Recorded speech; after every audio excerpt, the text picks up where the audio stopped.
गगन दा रुख करते हैं। साडे सहयोगी हस्पताल के बाहरों लाइव जुड़े हुए ने, हस्पताल तो लाइव जुड़े हुए ने जिथे लाशा रखिया गई ने, तो थोड़ी देर दे विच पोस्टमार्टम होएगा। असीं पहलां भी गगन जिक्र कर रहे सी कि इस एनकाउंटर नूं इन्ना समा क्यों लग्या, पुलिस अधिकारियों नूं यह सवाल भी किया गया सी। तो उन्हां दा कहना सी कि बार-बार सरैंडर कराउण दी कोशिश की गई, बार-बार इन्हां नूं कहा गया कि तुसीं सरैंडर कर दो, असीं उन्हां नूं जिंदा फड़ना चाहुंदे सी, लेकिन वो पुलिस ते फायरिंग करदे रहे।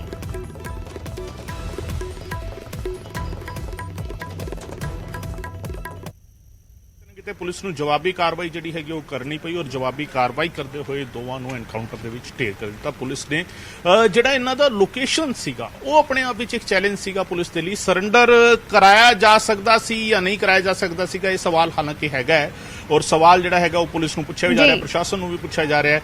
पर जिहड़े हालात सीगे, क्योंकि आले दुआले दा इलाका असीं देखिआ रेजिडेंशियल एरिया सीगा, सिविलियन एरिया सीगा, लोग रह रहे ने उत्थे, खेतां 'च काम कर रहे ने और इत्थे तक कि जिवें कल साडे सहयोगियां ने तस्वीरां भी भेजियां कि ਜਿਹੜੇ ਖੇਤਾਂ ਦੇ ਇਕਵਿਪਮੈਂਟ ਜਿਹੜੇ ਹੁੰਦੇ ਕੰਬਾਈਨ ਹੋਵੇ ਜਾਂ ਟਰੈਕਟਰ ਹੋਵੇ ਉਹ ਲੈ ਕੇ ਲੋਕ ਆਪਣੇ ਖੇਤਾਂ 'ਚ ਗਏ ਹੋਏ ਸੀਗੇ ਔਰ ਜਿਸ ਤਰੀਕੇ ਇਹਨਾਂ ਦੀ ਉੱਥੇ ਐਂਟਰੀ ਹੁੰਦੀ ਹੈ ਦੋਵੇਂ ਸ਼ਾਰਪ ਸ਼ੂਟਰਸ ਦੀ ਔਰ ਉਸ ਤੋਂ ਬਾਅਦ ਪੁਲਿਸ ਦੀ ਕਾਰਵਾਈ ਸ਼ੁਰੂ ਹੁੰਦੀ ਹੈ ਤਾਂ ਉਹਨਾਂ ਦੇ ਟਰੈਕਟਰ ਦੇ ਵਿੱਚ ਵੀ ਗੋਲੀ ਦੇ ਨਿਸ਼ਾਨ ਸੀਗੇ, ਉਹਨਾਂ ਦੀ ਕੰਬਾਈਨ ਦੇ ਵਿੱਚ ਵੀ ਗੋਲੀਆਂ ਦੇ ਨਿਸ਼ਾਨ ਸੀਗੇ, ਯਾਨੀ ਗੋਲੀਆਂ ਜਿਹੜਾ ਹੈਗਾ ਉਹਨਾਂ ਨੂੰ ਉਹਨਾਂ ਚੀਜ਼ਾਂ ਤੇ ਵੀ ਵੱਜੀਆਂ। ਸੋ ਇਸ ਤੋਂ ਅੰਦਾਜ਼ਾ ਜਿਹੜਾ ਹੈਗਾ ਉਹ ਲਾਇਆ ਜਾ ਸਕਦਾ ਹੈ ਕਿ ਆਲੇ ਦੁਆਲੇ ਦਾ ਇਲਾਕਾ ਜਿਹੜਾ ਸੀਗਾ ਉਸ ਇਲਾਕੇ ਦੇ ਵਿੱਚ ਸਿਵਿਲੀਅਨ ਨੂੰ ਸੇਫ ਰੱਖਿਆ ਜਾਵੇ। ਇਹ ਚੈਲੰਜ ਆਪਣੇ ਆਪ ਵਿੱਚ ਵੱਡਾ ਸੀ पुलिस के लिए। सो इस करके किते ना किते फिर जो दोवां ने सरैंडर नहीं किया तो फाइनली जिहड़ा हैगा दोवां ते फिर एक्शन जिहड़ा हैगा फाइनल एक्शन लेना पिया पुलिस नूं और उस तरीके की कार्रवाई की गई। एक होर इन्फॉर्मेशन अर्श असीं सांझी करना चाहते अपने दर्शकों के नाल, इन्हां दोवां दी डेड बॉडीज का सिर्फ पोस्टमार्टम नहीं होवेगा, उस तो बाद सानू जिहड़ी जानकारी मिल रही है बाकायदा पुलिस महकमे वालों जिहड़ा हैगा फिंगरप्रिंट्स एक्सपर्ट जिहड़े हैगे वो इत्थे आणगे, इन्हां दे फिंगरप्रिंट्स जिहड़े हैगे वो लए जाणगे दोवां दे। और फिंगरप्रिंट्स लैण दे पिछे मकसद की हैगा, फिंगरप्रिंट्स लैण दे पिछे मकसद ये हैगा कि दोवां दा जिहड़ा एक पुलिस दा एक इंटीग्रेटेड सिस्टम हैगा, इंटीग्रेटेड कमांड सिस्टम जिहड़ा हैगा जिहड़ा सेंट्रल गवर्नमेंट वालों अप्रूव्ड हैगा और उन्हां दोवां दे फिंगरप्रिंट्स के आधार ते इन्हां दे खिलाफ वख-वख थाणिਆਂ ਦੇ ਵਿੱਚ ਪੂਰੇ ਦੇਸ਼ ਦੇ ਵਿੱਚ ਜਿੱਥੇ ਵੀ ਕੋਈ ਜੁਰਮ ਦੀ ਜਿਹੜੀ ਇਹਨਾਂ ਨੇ ਅੰਜਾਮ ਦਿੱਤਾ ਹੋਏਗਾ, ਜੁਰਮ ਨੂੰ ਅੰਜਾਮ ਦਿੱਤਾ ਹੋਏਗਾ ਤਾਂ ਜਿੱਥੇ ਵੀ ਉਸ ਦੇ ਰਿਪੋਰਟ ਕੀਤੀ ਗਈ ਹੋਵੇਗੀ ਤਾਂ ਉਹ ਸਾਰੀ ਰਿਪੋਰਟ ਸਿੰਕਰੋਨਾਈਜ਼ ਹੋ ਕੇ ਇੱਕ ਥਾਂ ਤੇ ਜਿਹੜਾ ਹੈਗਾ ਉਹ ਇਕੱਠੀ ਹੋ ਜਾਵੇਗੀ ਫਿੰਗਰਪ੍ਰਿੰਟਸ ਦੇ ਆਧਾਰ ਤੇ। ਸੋ ਇਹਨਾਂ ਦੇ ਫਿੰਗਰਪ੍ਰਿੰਟਸ ਵੀ ਲਏ ਜਾਣਗੇ, ਪੋਸਟਮਾਰਟਮ ਜਿਹੜਾ ਹੈਗਾ ਉਹ ਵੀ ਕੀਤਾ ਜਾਏਗਾ, ਉਸ ਤੋਂ ਬਾਅਦ ਫਿੰਗਰਪ੍ਰਿੰਟਸ ਲਏ ਜਾਣਗੇ ਔਰ ਪ੍ਰੋਸੈਸਿੰਗ ਜਿਹੜੀ ਹੈਗੀ ਹੈ ਇਸ ਤਰੀਕੇ ਜਿਹੜੀ ਹੈਗੀ ਅੱਗੇ ਚਲੇਗੀ। ਹਰਸ਼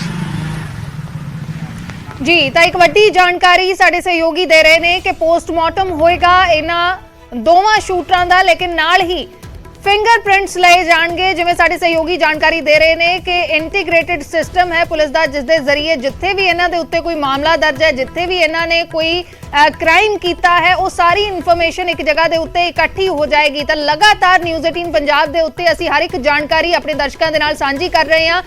ਇਹ ਵੀ जानकारी साडे सहयोगी गगन थोड़ी देर पहला दे रहे सी कि मन्नू पुस्सा नूं 3 गोलियां लगियां ने, जगरूप रूपा नूं 7 गोलियां लगियां ने। हुण तक जो सूत्रां दे हवाले दे नाल जानकारी है इस मामले दे विच पोस्टमार्टम होएगा, पोस्टमार्टम दी रिपोर्ट च काफी कुछ साफ होएगा कि किवें मौत होई है। लेकिन तकरीबन 4.5 घंटे ये एनकाउंटर चलिया जिस दे विच पुलिस दा कहना है कि बार-बार इन्हां नूं सरैंडर करन दे लई कहा गया, लेकिन सरैंडर नहीं कीता, जिस तो बाद एनकाउंटर दे विच इन्हां नूं ढेर कर दिता गया। हर एक जानकारी असीं न्यूज़ 18 पंजाब दे उत्ते अपने दर्शकों के नाल सांझी कर रहे हैं। राजीव शर्मा साडे सहयोगी एनकाउंटर वाली थां तो लगातार जुड़े हुए ने, जानकारी दे रहे ने। राजीव इस वेले की कुछ हलचल है उत्थे? जी देखो अर्शदीप, कुछ देर पहला जो अमृतसर के DCP डी ने उन्होंने नाल गलबात भी असी की तो उन्होंने एक चीज़ तो स्पष्ट कर दी कि 2 दिन तक किसी भी मीडिया कर्मी नूं उस थां ते नहीं जाण दिता जाएगा। तो उसके पिछे का जिहड़ा मकसद वो एको ही है कि फोरेंसिक जांच जिहड़ी है वो हुण गंभीरता दे नाल कीती जाएगी, क्योंकि जिस तरह गगन ने भी जानकारी दी कि उन्होंने जिहड़े फिंगरप्रिंट्स ने वो भी लए जाने हैं। तो उसका कारण यही है क्योंकि एक वड्डा सवाल लगातार हर किसी के जहन दे विच बनिया कि जदों सिद्धू मूसेवाले का कतल किया गया तो उस वेले किहड़े शार्प शूटर सन जिन्हां ने फायरिंग की, जिन्हां दे विच जगरूप रूपा ते मनप्रीत मन्नू का भी नाम जो है सब तो उपर है। तो एक जी AK-47 बरामद हुई है, एक तो वो पता लगाने की कोशिश की जाएगी कि सिद्धू मूसेवाला के कतल दे विच भी उही AK-47 वरती गई सी और उसनूं चलाउण वाला किहड़ा गैंगस्टर सी। तो कई ऐसे मामले ने। दूसरे पासे जेकर मैं तस्वीर के राही समझाउण की कोशिश करा तो बारिश जो है लगातार रात तो अमृतसर दे विच हो रही है और इस वेले तुसीं देख सकते हो कि जो रस्ता ਉਸ ਘਰ ਵਾਲੇ ਪਾਸੇ ਜਾਂਦਾ, ਉੱਥੇ ਪੁਲਿਸ ਮੁਲਾਜ਼ਮ ਜਿਹੜੇ ਨੇ ਉਹਨਾਂ ਨੂੰ ਤੈਨਾਤ ਕੀਤਾ ਗਿਆ। ਬਕਾਇਦਾ ਬਾਰਿਸ਼ ਦੇ ਬਾਵਜੂਦ ਉਹ ਆਪਣੀ ਡਿਊਟੀ ਜੋ ਹੈ ਉਹ ਨਿਭਾ ਰਹੇ ਨੇ। ਤਾਂ ਇਸ ਥਾਂ ਤੋਂ ਅੱਗੇ ਕਿਸੇ ਨੂੰ ਵੀ ਜਾਣ ਦੀ ਇਜਾਜ਼ਤ ਨਹੀਂ ਦਿੱਤੀ ਜਾ ਰਹੀ। ਔਰ ਇੱਥੋਂ ਤੁਸੀਂ ਦੇਖ ਸਕਦੇ ਕਿ ਉਸ ਘਰ ਦੇ ਬਾਹਰ ਕੁਝ ਗੱਡੀਆਂ ਜਿਹੜੀਆਂ ਪੁਲਿਸ ਮੁਲਾਜ਼ਮਾਂ ਦੀਆਂ, ਪੁਲਿਸ ਅਧਿਕਾਰੀਆਂ ਦੀਆਂ ਨਜ਼ਰ ਆ ਰਹੀਆਂ ਨੇ। ਕੁਝ ਦੇਰ ਪਹਿਲਾਂ ਜੋ ਡੀਸੀਪੀ ਨੇ ਇੱਥੋਂ ਗੱਲ ਕਰਨ, ਮੀਡੀਆ ਦੇ ਨਾਲ ਗੱਲਬਾਤ ਕਰਨ ਤੋਂ ਬਾਅਦ ਉਹ ਵੀ ਉਸੇ ਜਗ੍ਹਾ ਤੇ ਪਹੁੰਚੇ ਨੇ।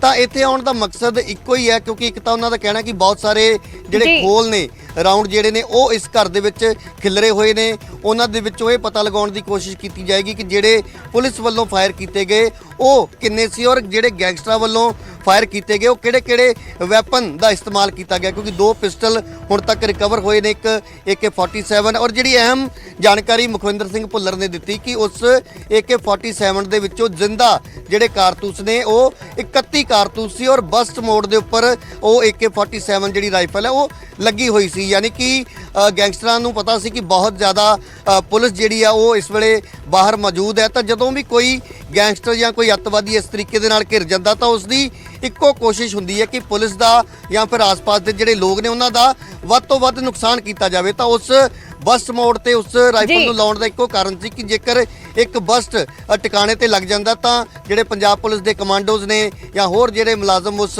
ਆਪਰੇਸ਼ਨ ਦੇ ਵਿੱਚ ਲੱਗੇ ਹੋਏ ਸੀ ਤਾਂ ਉਹਨਾਂ ਨੂੰ ਜਿਹੜਾ ਜਾਨੀ ਨੁਕਸਾਨ ਉਹਨਾਂ ਦਾ ਕੀਤਾ ਜਾ ਸਕਦਾ ਸੀ। ਹਾਲਾਂਕਿ ਬਹੁਤ ਸਾਰੇ ਪਹਿਲੂ ਐਸੇ ਨੇ ਜਿਨ੍ਹਾਂ ਦੀ ਜਾਂਚ ਜਿਹੜੀ ਆ ਉਹ ਲਗਾਤਾਰ ਕੀਤੀ ਜਾ ਰਹੀ ਹੈ। ਤਾਂ ਫੋਰੈਂਸਿਕ ਦੀ ਟੀਮ, ਜਿਸ ਤਰ੍ਹਾਂ ਕੱਲ ADGP ਨੇ ਵੀ ਇਹ ਜਾਣਕਾਰੀ ਦਿੱਤੀ ਸੀ ਕਿ ਉਸ ਥਾਂ ਤੇ ਆਪਰੇਸ਼ਨ ਜਿਹੜਾ ਖਤਮ ਕਰਨ ਤੋਂ ਬਾਅਦ ਹੁਣ ਫੋਰੈਂਸਿਕ ਟੀਮਾਂ ਜਿਹੜੀਆਂ ਨੇ ਉਹ ਜਾਂਚ ਦੇ ਲਈ ਪਹੁੰਚਣਗੀਆਂ। ਤਾਂ ਕੱਲ ਰਾਤ ਵੀ ਕੁਝ ਟੀਮਾਂ ਆਈਆਂ ਸੀ। ਉਸ ਤੋਂ ਬਾਅਦ ਇਹਨਾਂ ਜਿਹੜੀਆਂ ਗੈਂਗਸਟਰਸ ਦੀਆਂ ਜਿਹੜੀਆਂ ਡੈੱਡ ਬਾਡੀਜ਼ ਨੇ ਉਹਨਾਂ ਨੂੰ ਮੋਰਚਰੀ ਦੇ ਲਈ ਭੇਜਿਆ ਗਿਆ, ਔਰ ਅੱਜ 12 ਵਜੇ ਦੇ ਕਰੀਬ ਇਹ ਕਿਹਾ ਜਾ ਰਿਹਾ ਕਿ ਉਹਨਾਂ ਦਾ ਜਿਹੜਾ ਪੋਸਟਮਾਰਟਮ ਹੈ ਉਹ ਕੀਤਾ ਜਾਣਾ। ਤਾਂ ਤੁਸੀਂ ਦੇਖ ਸਕਦੇ ਹੋ ਕਿ ਸਾਹਮਣੇ ਇੱਕ ਗੱਡੀ ਔਰ ਕੁਝ ਜਿਹੜੇ ਪੰਜਾਬ ਪੁਲਿਸ ਦੇ ਕਮਾਂਡੋਜ਼ ਨਜ਼ਰ ਆ ਰਹੇ ਨੇ, ਪੰਜਾਬ ਪੁਲਿਸ ਦੇ ਕੁਝ ਗੱਡੀਆਂ ਨਜ਼ਰ ਆ ਰਹੀਆਂ ਨੇ। ਤਾਂ ਇਹ ਪੁਲਿਸ ਦੇ ਜਿਹੜੇ ਅਧਿਕਾਰੀ ਨੇ ਲਗਾਤਾਰ ਸੀਨੀਅਰ ਅਧਿਕਾਰੀਆਂ ਦੇ ਸੰਪਰਕ ਦੇ ਵਿੱਚ ਨੇ, ਕਿਉਂਕਿ ਜਿਸ ਤਰ੍ਹਾਂ ਇਹ ਜਾਣਕਾਰੀ ਆ ਰਹੀ ਕਿ 12:30 ਵਜੇ ਮੁੱਖ ਮੰਤਰੀ ਵੱਲੋਂ DGP ਦੇ ਨਾਲ ਇੱਕ ਬੈਠਕ ਜਿਹੜੀ ਹੈ ਉਹ ਬੁਲਾਈ ਗਈ ਹੈ, ਅਹਿਮ ਬੈਠਕ ਹੈ। ਔਰ ਉਸ ਤੋਂ ਬਾਅਦ ਇੱਕ ਇਹ ਸੁਨੇਹਾ ਦੇਣ ਦੀ ਕੋਸ਼ਿਸ਼ ਸਰਕਾਰ ਵੱਲੋਂ ਵੀ ਕੀਤੀ ਜਾਏਗੀ ਕਿ ਪੰਜਾਬ ਦੇ ਵਿੱਚ ਜੋ ਗੈਂਗਸਟਰਵਾਦ ਹੈ ਲਗਾਤਾਰ ਵੱਧਦਾ ਜਾ ਰਿਹਾ ਸੀ, ਲੋਕਾਂ ਦੇ ਵਿੱਚ ਦਹਿਸ਼ਤ ਦਾ ਮਾਹੌਲ ਸੀ, ਕਿਉਂਕਿ ਆਏ ਦਿਨ ਥਾਣਿਆਂ ਦੇ ਵਿੱਚ ਇਹ ਸ਼ਿਕਾਇਤਾਂ ਆ ਰਹੀਆਂ ਸੀ ਕਿ ਕਦੇ ਕਿਸੇ ਵਪਾਰੀ ਨੂੰ ਜਾਂ ਕਿਸੇ ਦੁਕਾਨਦਾਰ ਨੂੰ ਫੋਨ ਕਰਕੇ ਉਸਦੇ ਕੋਲੋਂ ਫਰੌਤੀ ਮੰਗੀ ਜਾਂਦੀ ਹੈ। ਤਾਂ ਲੋਕ ਕਿਤੇ ਨਾ ਕਿਤੇ ਡਰੇ ਹੋਏ ਸਨ। ਔਰ ਸਿੱਧੂ ਮੂਸੇਵਾਲਾ ਦੇ ਕਤਲ ਤੋਂ ਬਾਅਦ ਇਹ ਜਿਹੜੀਆਂ ਵਾਰਦਾਤਾਂ ਨੇ ਜਾਂ ਜਿਹੜੀਆਂ ਧਮਕੀ ਭਰੀਆਂ ਜਾਂ ਰੰਗਦਾਰੀ ਮੰਗਣ ਦੀਆਂ ਜਿਹੜੀਆਂ ਫੋਨ ਕਾਲਸ ਨੇ ਉਹਨਾਂ ਦੇ ਵਿੱਚ ਲਗਾਤਾਰ ਵਾਧਾ ਹੋ ਰਿਹਾ ਸੀ। ਤਾਂ ਜਿੱਦਾਂ ਹੀ DGP ਅੰਮ੍ਰਿਤਸਰ ਪਹੁੰਚਦੇ ਨੇ ਹਰਿਮੰਦਰ ਸਾਹਿਬ ਮੱਥਾ ਟੇਕਣ ਦੇ ਲਈ, ਔਰ ਉਹਨਾਂ ਵੱਲੋਂ ਇੱਕ ਬਿਆਨ ਦਿੱਤਾ ਜਾਂਦਾ, ਹਾਲਾਂਕਿ ਉਹ ਬਿਆਨ ਬਹੁਤ ਛੋਟਾ ਸੀ ਪਰ ਉਸ ਦੇ ਪਿੱਛੇ ਇੱਕ ਮੈਸੇਜ ਜੋ ਸੀ ਉਹ ਬਹੁਤ ਵੱਡਾ ਮੈਸੇਜ ਸੀ। ਉਹਨਾਂ ਦਾ ਕਹਿਣਾ ਸੀ ਕਿ ਪੰਜਾਬ ਪੁਲਿਸ ਜਿਹੜੀ ਆ ਉਹ ਦੁਨੀਆ ਦੀ ਜਿਹੜੀ ਬਿਹਤਰ ਫੋਰਸਸ ਦੇ ਵਿੱਚੋਂ ਇੱਕ ਫੋਰਸ ਪੰਜਾਬ ਪੁਲਿਸ ਹੈ, ਕਿਉਂਕਿ ਪੰਜਾਬ ਪੁਲਿਸ ਦੇ ਕੋਲ ਇੱਕ ਵੱਡਾ ਤਜਰਬਾ ਹੈ, ਕਿਉਂਕਿ ਕਾਲਾ ਦੌਰ ਸੀ ਜਦੋਂ ਅੱਤਵਾਦ ਦਾ, ਤਾਂ ਉਸ ਵੇਲੇ ਵੀ ਪੰਜਾਬ ਪੁਲਿਸ ਨੇ ਡਟ ਕੇ ਉਸ ਦੌਰ ਦਾ ਮੁਕਾਬਲਾ ਕੀਤਾ। ਔਰ ਜੇਕਰ ਮੈਂ ਪਿਛਲੇ ਕੁਝ ਸਾਲਾਂ ਦੀ ਗੱਲ ਕਰਾਂ ਤਾਂ ਦੀਨਾਨਗਰ ਅੱਤਵਾਦੀ ਹਮਲਾ ਜਦੋਂ ਹੋਇਆ ਸੀ, ਇੱਕ ਪੁਲਿਸ ਸਟੇਸ਼ਨ ਦੇ ਉੱਪਰ ਕਬਜ਼ਾ ਕਰ ਲਿਆ ਗਿਆ ਸੀ ਅੱਤਵਾਦੀਆਂ ਵੱਲੋਂ, ਤਾਂ ਉਸ ਵੇਲੇ ਦੇ DGP ਸੁਮੇਧ ਸਿੰਘ ਸੈਣੀ ਨੇ ਵੀ ਆਰਮੀ ਦੇ ਅਫਸਰਾਂ ਨੂੰ ਇਹ ਗੱਲ ਕਹੀ ਸੀ।